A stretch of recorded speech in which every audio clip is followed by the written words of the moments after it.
আজ আমি বানাবো আলুর পরোটা। তো প্রথমেই আমি ময়দা নিয়ে নিলাম, তাতে আমি পরিমাণ মতো নুন আর জল দিয়ে ভালো করে মাখিয়ে একটা ডো বানিয়ে নেব।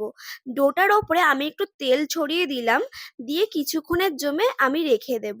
তারপর আমি সিদ্ধ করা আলু ভালো করে ম্যাশ করে নেব। এবার এতে নুন, লঙ্কা কুচি আর ধনেপাতা কুচি দিয়ে ভালো করে মাখিয়ে নেব।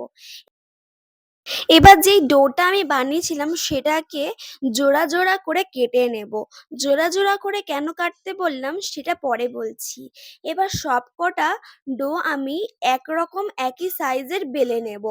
ডোগুলো বেলা হয়ে গেলে এরপর আমি ম্যাশ করা আলু দিয়ে দেব। ম্যাশ করা আলুটা দেবার পর তার ওপর একটা আমি রুটি দিয়ে দেবো। দিয়ে আলতো হাতে চেপে চেপে ওটার ওপর ময়দা ছড়িয়ে নেব। বুঝতেই পেরেছো জোড়া জোড়া কেন কাটতে বলেছিলাম, কারণ দুটো ডো দিয়ে একটা পরোটা হবে। এইভাবে আলুর পরোটা বানালে ভিতর থেকে আলুর স্টাফিং বেরিয়ে আসবে না। এবার পরোটাগুলো ভালো করে শাঁকা হয়ে গেলে তাতে আমি তেল দিয়ে ভেজে নেব। সবশেষে আমি পরোটার ওপর একটু ঘি ছড়িয়ে দেবো, এতে টেস্টটা ভালো আসে।